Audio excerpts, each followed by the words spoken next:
Hello, I'm Latanja Muhammad, founder of College Cost Cutter. Welcome to Countdown to the FAFSA. 30 days, 30 ways to maximize financial aid eligibility. We are on day 2, November 2nd. For the rest of the month, we are going to share with families tips and tricks and strategies for how they can maximize financial aid eligibility using the FAFSA.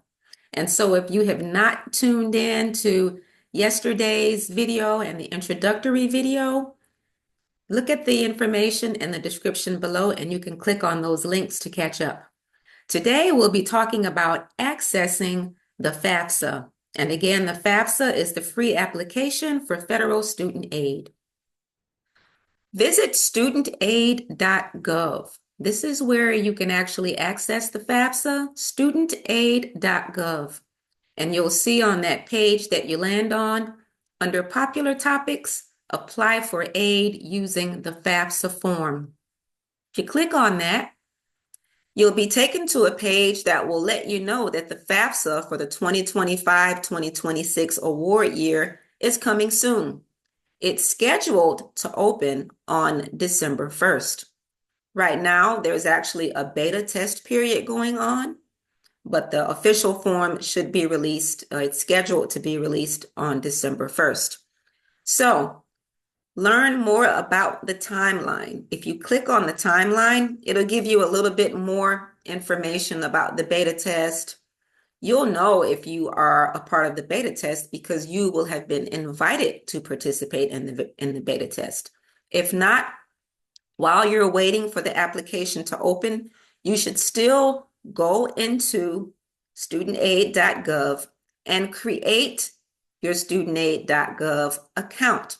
It's a great idea to go ahead and do this in advance of the release of the FAFSA.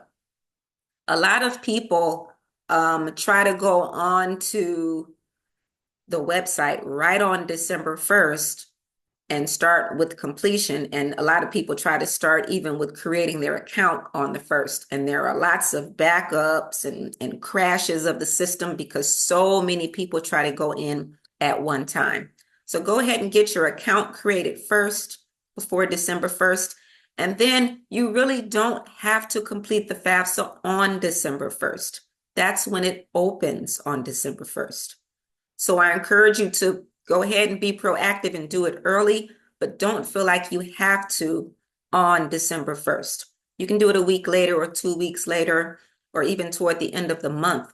But keep in mind, depending upon whatever scholarships and grants that you're potentially eligible for, some funding is limited and it's going to go to the first group of students that meet all of the eligibility requirements, including having the FAFSA completed.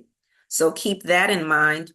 Otherwise, funding like Pell Grants, it doesn't matter if you fill out the FAFSA in January, February, or March. You'll get the Pell Grant if you qualify. But some other things, some funding is limited. So keep that in mind. But we still want to be proactive and work on it during the month of December. So once we have our studentaid.gov account created, we'll be ready to jump right in after it opens. Also, go ahead during the month of November and gather the needed documents to complete the FAFSA, Social Security numbers and tax returns. If you don't have the most recent filing for your tax returns, you can use your W-2s, 1099s, or even the ending pay stubs for the previous year until you get all the tax information pulled together. Child support records, information on your balances, statements from your checking accounts, savings accounts. And yes, they do even ask about your current balances of cash. Also pull together statements from your investments, businesses, and farms.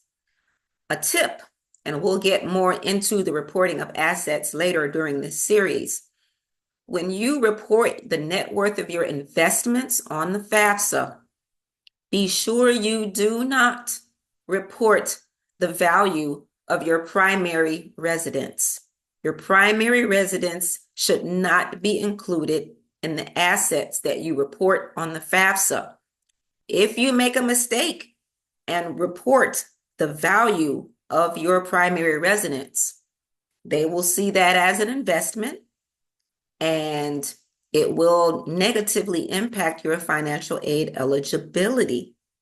So please do not include your primary residence under the net worth of your investments or assets. And so that concludes tip for day 2. So remember, you don't have to complete the FAFSA exactly on December 1st, but it's a great idea to go ahead and get your account created, make sure all that's working, your logins are working and everything, pull together your needed documents, and then go in the month of December and get the form completed. And we'll be going through lots of tips for completing the form and common mistakes that people make throughout this series. So please like and share, invite others to this very valuable information, and we will see you on day number 3. Bye.